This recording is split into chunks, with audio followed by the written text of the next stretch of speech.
ค่อยหาก็ฮู้ที่จริงแล้ว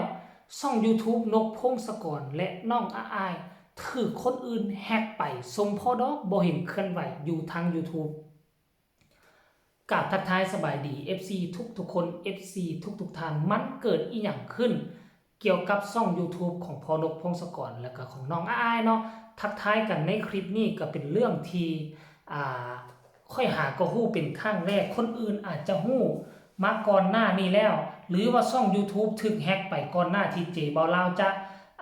ตัดสินใจมาเฮ็ดคลิปเฮ็ดข่าวเกี่ยวกับน้องอาอายแล้วก็เกี่ยวกับเสียงวีฮกนั่นหรือบอเนาะท่านผู้ชมมาพบพ่อกันคลิปนี้ก็เหือแตกเหือย่างแล้วนี่มันฮ้อนเลยทัดจาก12 โมงไปแล้วเที่ยงวันไปแล้วก็มันฮ้อนแห้งอีกเลยท่านผู้ชมเนาะแล้วมันเกิดอีหยังขึ้นเป็นหยังมันคือเป็นแนวนี้ถูกแฮกไปหลายเดือนเติบก็หวังว่าเพิ่นจะไปแจ้งของแจ้งความแล้วหรือบ่หวังพึ่งพาอาศัยคนอื่นบ่ได้จนว่าตนเองเป็นที่พึ่งของตนบอสนกพงศกรจึงออกมาเคลื่อนไหวไล่ยาวแบบนี้เดี๋ยวจะขออ่านให้ฟังเด้อรายเดือนมากว่าสั้นละกับช่อง YouTube ที่โดนแฮกไปหลายแสนผู้ติดตามและหลายผลงานที่ได้สร้างไว้สร้างมาสั้นห่วงรวมถึงผลงานของลูกสาวผมด้วยหลานยางามบอสุดท้ายตนก็เป็นที่พึ่งของตนจะทำช่องใหม่ฝากติดตามด้วยนะครับท่านผู้ชมนั่นหมายความว่าหมดความหวังแล้วที่จะกู้เอาช่องเก่านั้นคืนมาช่องเก่านั่นซื้อเขาเอิ้นว่าช่องเก่านั่นเป็นตำนานว่าหลานยางามบอถึกแฮกไปข้อมูลโด่งดังที่ก่อให้เกิดเสียงวีฮกโด่งดังและก่อให้น้องอามีชื่อเสียงหน้าจะอยู่ในหันหมดในที่สุดเราก็รอบ่ไหวละเมิดความหวังแล้วก็เลยออกมาประกาศจัดตั้ง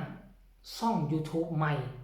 โดยจะเอาการเคลื่อนไหวของนกพงศกรและของน้องอาอายและภาพรวมของเสียงวีฮกโดยเฉพาะคือการเคลื่อนไหวของน้องอาอายมันลงเนาะท่านผู้ชมเนาะและนกพงศกรก็ขอความเมตตาให้บรรดา FC แฟนคลับเนาะบ่ว่าจะอยู่ทั้งฝั่งไทยและก็ฝั่งลาวฝากติดตามแน่แต่ว่าเฮาก็ยังบ่ฮู้ว่าชื่อ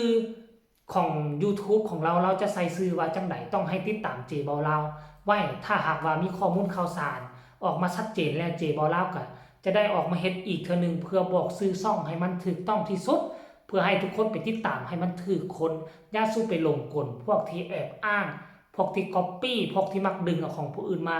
ลงโดยที่ตนเองบ่ได้ลงเหือเทแห้งอีหยังจักอย่างเนาะท่านผู้ชมเนาะค่อยหาก็ฮู้ได้ที่ผ่านมาเคยเห็นแต่เขาแฮกของผู้นั้นแฮกของผู้นี้แฮกเพจนั้นเพจนี้อันจะแฮกช่อง YouTube กันนี่คือค่อยบ่ค่อยได้เห็นและบ่ค่อยได้ยินข่าวว่ามันแฮกกันได้เนาะก็คือว่าแหละคนดังนี่มีโอกาสที่จะโดนทำลายตลอดเพราะเขาอยู่ในมุมมืดเฮาอยู่กลางแจ้งเขาอยู่มองมืดบอนมืดเพราะฉะนั้นแล้วเฮาเป็นคนที่โด่งที่ดังเขาก็ดักซุ่มว่าโอ้ของผู้นี้ดังของผู้นั้นดังถ้าเฮาเอาไปต่อยอดต่อเขาจะได้เงินได้กำไรไปเพราะฉะนั้นแล้วท่านผู้ชมอย่าสุเฮ็ดเด้อผู้ใดคิดนั่นน่ะจักหน่อยนึงครอบครัวจะมีอันเป็นไปจะดับจะวายแม่นอยู่ว่าเจ้าแฮกของคนอื่นแล้วเจ้าก็ดีใจเจ้าก็มีความภาคภูมิใจว่าเจ้าแฮกของคนอื่นได้และเอาของคนอื่นไปเป็นของตนเองเนาะเจ้าเฮ็ดได้กรรมมันอาจจะบ่ทันในชาตินี้บางทีก็ชาติหน้าแต่เผลอๆมันต้องนำทันชาตินี้ไปเฮ็ดส่วนคนอื่นจะปลุกปั้นจะบ่มเพาะส่วนสิได้ผู้ที่ตามเป็นแสนๆคือซ่องของพอนกพงศกรนี่เนาะมันยากได้ผู้ใดบ่เคยเฮ็ดมันก็บ่ฮู้คือเจบ่ลาวนี่กว่าจะมีผู้ติดตามซ้ำนี่ใช้เวลา3 ปี3 ปีปีก็กลัวที่เจบ่ลาวเฮ็ดเกือบ2 ปีจึงได้ผู้ติดตาม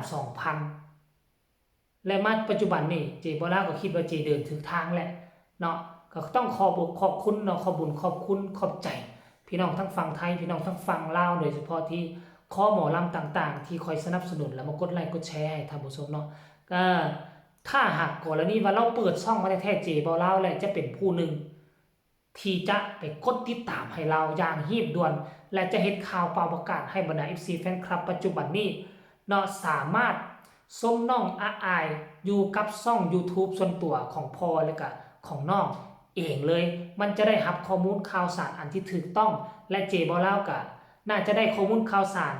เอามาเฮ็ดคลิปเอามานำเสนอให้พ่อแม่ประชาชนได้ว่องไวกว่าเก่าโดยการติดตามช่องนี้ช่องรักของน้องอายแล้วก็นกพงศกรนะท่านผู้ชมเนาะคลิปนี้ก็บ่มีอีหยังมากมายบ่มีอีหยังหลากหลายเด้อฝากความเป็นห่วงเป็นใยแด่มื้อนี้เกิดเหตุการณ์สดๆร้อนๆมื้อเช้าของวันที่10เดือน3นี่2568เกิดอุบัติเหตุท่านผู้ชมเว้ากันตลอดบ่เว้าเรื่องไฟไหม้ก็เว้าเรื่องการอุบัติเหตุเรื่องรถยนต์แล้วพวกเจ้าเดินทางไปใส่มาใส่ตามท้องถนนหรือบ่ซั่นเฮาจะนั่งอยู่เฮือนเฮามันก็ยังเกิดอุบัติเหตุบางครั้งเขาบ่ตามเฮาก็บ่ตามเขาเฮาบ่ตามเขาก็เจิดมาตามเฮามื้อนี้เป็นรถแก้เครื่องคนจีนมาแต่จีนพุ่นละเนาะมาเจอกันอยู่แถวนาเตยบ่หรือนาหม้อแถวหลวงน้ำทานี่ท่านผู้ชมไปตามเอาไปเยียบเอาเด็กน้อยนักเรียนลาวโอ้ยท่านผู้ชมเว้าแล้วก็อันนั้นน่ะท่านผู้ชมเนาะ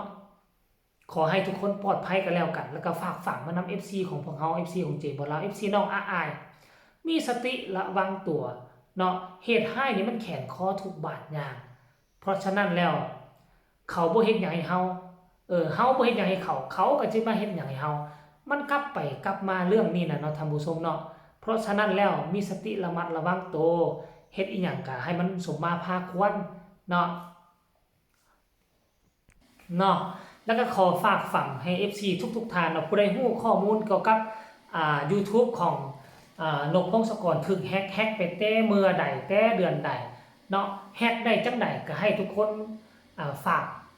คอมเมนต์เนาะฝากส่งข้อมูลข่าวสารมาแลกเปลี่ยนกับเจ๋บ่าวลาวเด้อเนาะเพื่อจะได้เอาไปเสนอให้กับบรรดา FC แฟนคลับทั้งฝั่งลาวผู้ที่ยังบ่ทันฮู้ข้อมูลข่าวสารค่อยก็แปลกใจอยู่ว่าอันน่ะช่องลักของช่อง YouTube ช่องลักของเสียงวิหกเป็นช่องใดเคยเห็นแต่เพจลักของน้องอายก็มี 2-3 เพจพุ่นน่ะแต่ว่าเพจของพ่อจ๋ากับลูกจ๋านี่ก็มีแต่เพจเดียวแต่การเคลื่อนไหวก็ถือว่ายังน้อยอยู่เนาะดีที่สุดคือเฮ็ดช่อง YouTube พ่อจ๋าลูกจ๋าแบบนี้หั่นนะท่านผู้ชมเนาะเอาลงเรื่องราวที่เกี่ยวกับพ่อกับลูก2คนนี้เท่านั้นแบบสร้างตำนานพ่อฮักครูบุญเห็นลักษณะแบบนี้น่ะมันน่าจะเฮ็ดให้ FC แฟนคลับได้เกิดความพึงพอใจผู้ที่อยากเบิ่งการเคลื่อนไหวของพ่อของลูกนี่ก็มีหลายถมเทผู้บ่อยากเห็นคนอื่นนั่นน่ะเนาะท่านผู้ชมเนาะเพราะฉะนั้นแล้วนะการที่เราจะสร้างนี่โอ้ก็เป็นการดีที่สุดเพราะเฮาจะได้ติดตามอย่างใกล้ชิดติดตามพ่อลูกคู่บุญคู่นี้อย่างใกล้ชิดเนาะเอาคลิปนี้ก็บ่เว้ายาวแล้วเด้อท่านผู้ชมเนาะขอฝากฝังไว้ซั่นนี้ฝากทุกคนกดไลค์กดแชร์กดติดตามให้แน่เพื่อจะบ่พลาดในคลิปต่อไปเนาะแชร์ไปหลายๆให้ FC น้องFC เสียงดี6ได้รับได้ฮู้ปัจจุบันนี้พอจะกำลังจะจัดตั้งเฮ็ดช่อง YouTube ใหม่แล้วเอาคลิปนี้ฝากฝังไว้ซั่นนี้สบายดี